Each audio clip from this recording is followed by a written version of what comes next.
లోకం అంతా తెలుసు. దాన్ని ఒక ప్రజాస్వామ్యం కింద డ్రామాగా చిత్రీకరించడం, మీకు అనుకూలమైన పేపర్లు ఉన్నాయి కాబట్టి ఇవన్నీ ఆ రోజు అమాయకుడు అనేటువంటి ఎన్టీ రామారావు గారిని కాబట్టి బలి తీసుకోగలిగారు. వాళ్ళు జగన్మోహన్ రెడ్డి గారు, ఎన్టీ రామారావు గారు లాగా అభిమన్యుడు కాదు.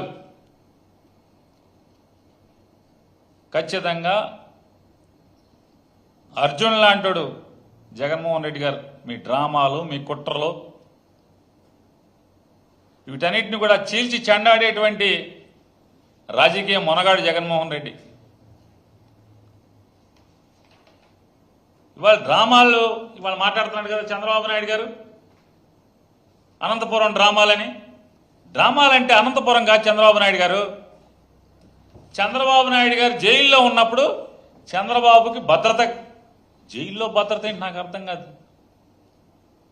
ఈయనకి మామూలుగా 2 బిల్డింగులు మొత్తం ఈయనకే ఇచ్చేసేసి అక్కడ జైలు పోలీసులు మినహా, జైళ్ల శాఖ కానిస్టేబుల్ నుంచి అధికారులు మినహా మరొకడు చంద్రబాబు నాయుడు జైల్లో ఉండేటువంటి జైలు గదుల వైపు చూసేటువంటి ఆస్కారం లేకుండా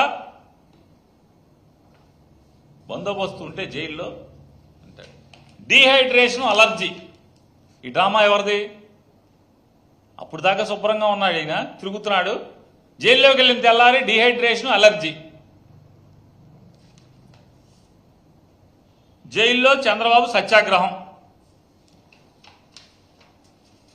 ఆయన ఆరోగ్యం ఆందోళనకరం. అప్పుడు దాకా శుభ్రంగా నేను రాయినన్నాడు, నా ఆరోగ్యం సూపర్ అన్నాడు, నాతో పరిగెడతారా ఎవరన్నా అన్నాడు.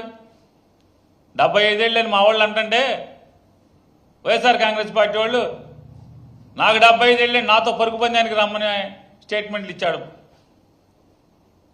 తెలుగుదేశం వాళ్ళు కూడా అన్నారు మా చంద్రబాబుతో కుస్తీ పట్టండి అని చెప్పని. అంత బలంగా ఉన్నాడని చెప్పామో ఆ ముందు రోజు దాకా చెప్తారు. జైల్లోకి వెళ్ళిన తెల్లారేమో ఆయన ఆరోగ్యం ఆందోళనకరం. ఈ కాదా డ్రామాలు? డ్రామాలంటే ఈ కదా చంద్రబాబు నాయుడు గారు. చంద్రబాబు శరీరంపై తీవ్రమైన దద్దుర్లు, పొక్కులు.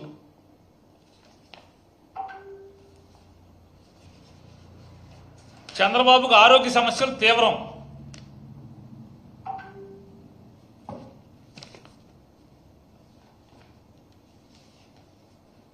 నా ప్రాణాలకు ముప్పు ఎవరితో అంటే దోమలతో అంట.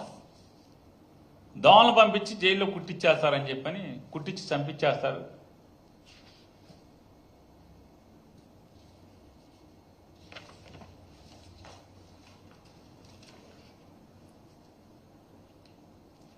చంద్రబాబు వైద్యుల పర్యవేక్షణలో ఉండాలి. 5 వారాలు కంటి చుక్కలు వాడాలి. ఎల్వి ప్రసాద్ వైద్యులు రివ్యూ షెడ్యూల్. బరువు తగ్గారు, గుండె సమస్యలు పెరిగినాయి. ఎక్కడికి వెళ్ళినా అసలు అంబులెన్స్ ఉండాలి, పక్కన అంబులెన్స్ లేకుండా ఆయన వెళ్ళకూడదు. ఇది హైకోర్టుకి చంద్రబాబు తరపున ఇచ్చినటువంటి రిపోర్ట్లు, మెడికల్ రిపోర్ట్లు. చంద్రబాబుకి ఏసీ ఏర్పాటు చేయండి జైల్లో.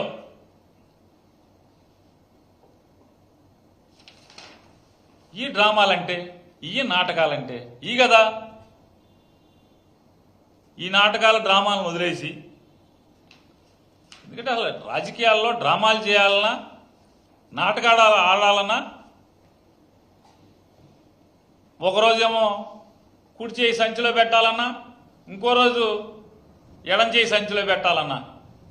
అరే నిన్న ఎడం చేయి పెట్టాం కదా సంచిలో, బాగోదేమో కుడి చేయి పెడితే అని చెప్పనే ఆలోచన కూడా లేకుండా జనాలు నేనేం చెప్పినా కూడా నమ్ముతారులే అని చెప్పి నాటకాలు ఆడిన చరిత్ర చంద్రబాబు నాయుడు గారిది అనేది ప్రజలు మర్చిపోతారనుకున్నాడు చంద్రబాబు నాయుడు.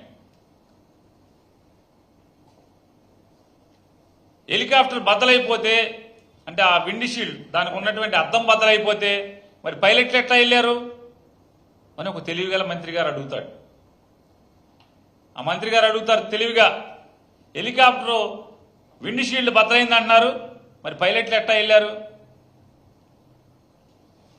మామూలుగా అయితే 200 కిలోమీటర్లో 100 కిలోమీటర్లో స్పీడ్లో వెళ్తారు. దాన్ని నాటికల్ మైల్స్లో అనుకుంటే 80 90 నాటికల్ మైల్స్ లేకపోతే 100 నాటికల్ మైల్స్లోనే వెళ్తారేమో.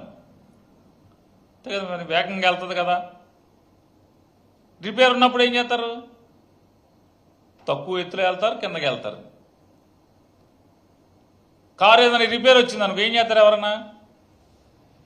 డ్రైవర్ ఎట్టకొట్ట తాడు కట్టుకునో అది కట్టుకునో ఇది కట్టుకునో తోసుకుంటానో గుద్దుకుంటానో తోసుకుంటూ వెళ్తారు కదా నెట్టుకుంటా. మరి హెలికాప్టర్ రిపేర్ అయితే ఇవన్నీ ఎందుకు నేను అడుగుతున్నాను. ఈ ప్రభుత్వాన్ని చంద్రబాబు నాయుడు కానీ మీ మంత్రులందరూ కూడా మేము గట్టిగా అది ఏమాత్రం మీకు జ్ఞానం లేదా బుద్ధి లేదా అని అడుగుతున్నాను.